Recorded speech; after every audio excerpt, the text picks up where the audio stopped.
Alright, welcome.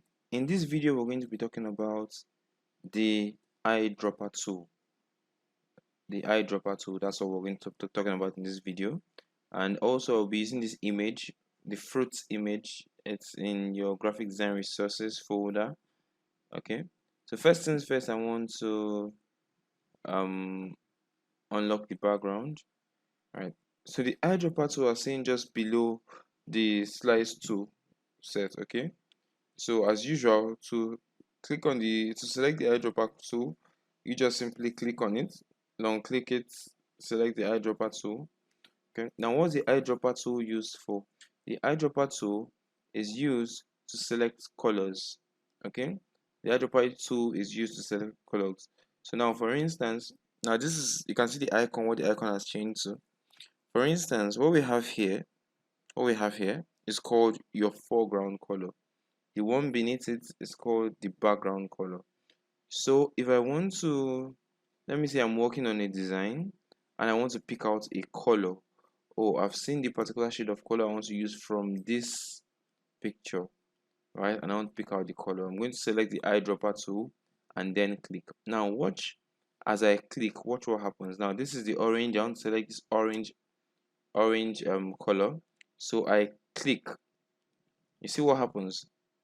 Immediately the foreground color changes.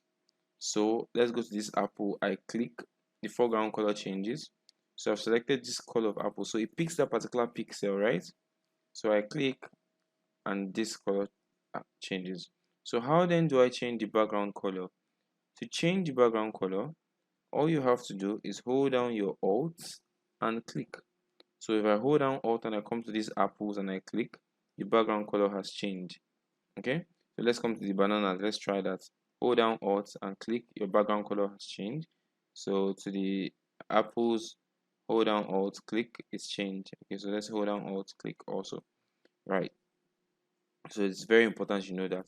Also, what's the foreground color, what the eyedropper tool does is that it picks the particular pixel, the color of that particular pixel, right? So what that means is, just look at this apple. Let me zoom in so you see it clearly. Look at this apple. This apple is, it's a green apple. But if I come to this spot here, I'm still zooming in. If I come to this spot here seems white, okay? But if I click on this spot here, right, you can see that the color has changed to a very light green, almost white, right? You can see that. You can see that. I click, you can see it has changed to very light green. Okay, but this may not be the color you want. You may want something more like this. Okay, something more like this. So when you click here mistakenly, you get something white, but you may want something more like this. So there's an option in the property bar, right, that the eyedropper tool has made available. Where it comes to sample size, you can see point sample. When you click on this drop down, what point sample means is you want the color of that particular pixel, right? But then what you see here, you see 3 by 3 average, 5 by 5 average, 11 average. So what he's saying is take an average of the area around it and give me the color. Okay, so let's pick on 11 average. So if I click here, let's pick on 11 average and I click here. Okay, you see the color it gives. Now let's make it 100 average, for instance, and I click on that white. Can you see that? Just so you understand it better, I click on the white, so it has taken an average of the area. Okay, let's come here, let's click on this. You see what the color has changed to? It has taken an average of the area. But if it's on point sample and I click on that white, it's going to give me a white color. But if it's on let's say even 51 by 51 average and I click, it's giving me not that white but the average of the colors there. So that is also something very important for you to know, but by default I leave it on point sample. Okay, that's just about all you need to know for the eyedropper tool.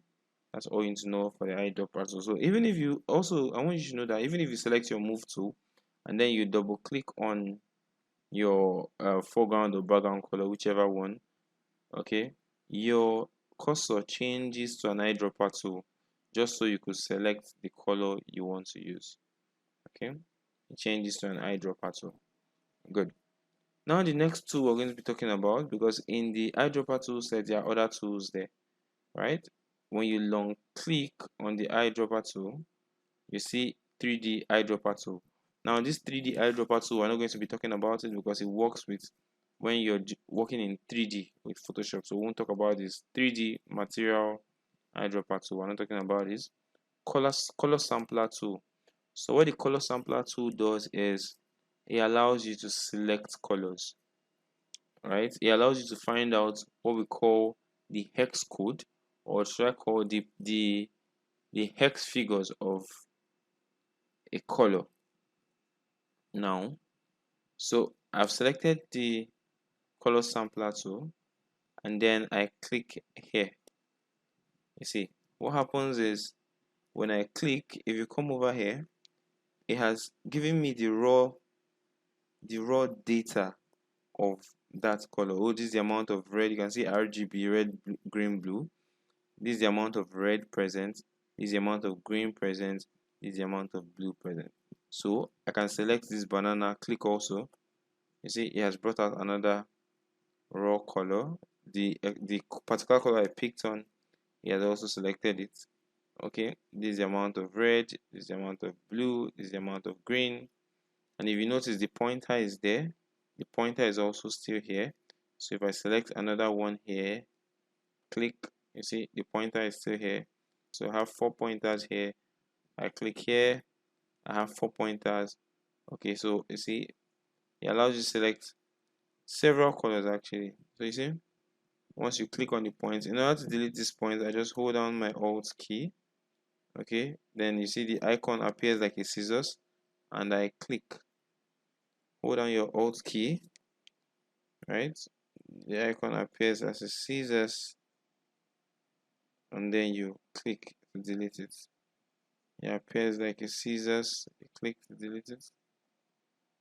Click to delete. It appears like a scissors. Click to delete. Click to delete. Right. So that is your color sample tool. Then another tool we have here is your ruler tool. Your ruler tool, how your ruler tool works is, as it's a ruler, it's used to measure. Okay, it's used to measure. Also, there's also a little trick that the ruler tool does. Now let me show you this. Let's click on the ruler tool. So for instance, if I want to find out the distance between here and here, between this point here and this point here, I'll just click on use measurement scale. Click here, I click here, then I draw to this point, then I select. Alright, so you can see it has shown me the dimensions of the line. Okay, it has shown me the dimension of the line. This is it, line 1 here, 203 pixels. Then also another thing that you could do with the ruler tool is, okay, another thing you could do with the ruler tool, let me take that back to where we started from. Another thing you could do with the ruler tool is you could use it to write images. For instance, I've clicked on my ruler tool and you can see it's okay. I increase the length to say something like this. Now, okay, let me make it this way. You can see I've drawn a ruler this way and I click straighten layer. What would happen is Photoshop would take this line as a reference point and rotate the image to according to this line. Let me show you. So I've clicked this way. So let's click on straighten layer. You see, Photoshop has rotated our image. What Photoshop did was it assumed that that particular line we drew is the horizontal line, or what we call the x-axis of our of our picture. So he assumed that was the x-axis and then righted the picture or rotated the picture to in that regard. So now this ruler tool, let's draw another one. We draw one this way. Good. Now you click on straighten layer. Photoshop has rotated it also. So that's also one of the things. Maybe when you see your picture is not really straight, you could just use the ruler tool to straighten your picture. Okay. So away from the ruler tool, we have the note tool. The note tool is just to write notes. I don't really like to dwell on it or talk about it because I barely use it. I've never used it before, but it works when you're working with other designers. You just click, type in the notes. This is a note. Okay. Then so what happens is it doesn't print with your work. It's just there for other designers to see. So when they double click on it, your notes shows. Maybe you want to give them some certain instructions on a particular work, usually done when working in a team with other designers. Okay. Also, the count tool, basically whenever you click it drops a count. So for instance, we have apples here. You want to count the number of apples. Whenever you click it drops a count. So that's 1, 2, 3, 4, 5, 6, 7, 8, 9, 10, 11, 12, 13, 14. Now let me assume it still works. It's still a team tool, right? Because let me assume I was working with several designers. Instead of me saying, oh, I want the apple on the left, on your left, the third apple on your left, very close to the orange. Instead of you having to do all those kind of descriptions, you could just say, I want apple number 8 or I want apple number 10. Okay, and that way every other designer you're working with understands what you're saying. So it also helps in teamwork. That's what the count tool is used for. But like I said, it doesn't print with your work. Like I said, it's something that you would rarely use in Photoshop. Okay, one of those tools you rarely use. So that's that about the eyedropper tool, and the other tool sets underneath it. We're going to a more interesting tool in our next video. Just stay tuned and observe all of this. Thank you so much.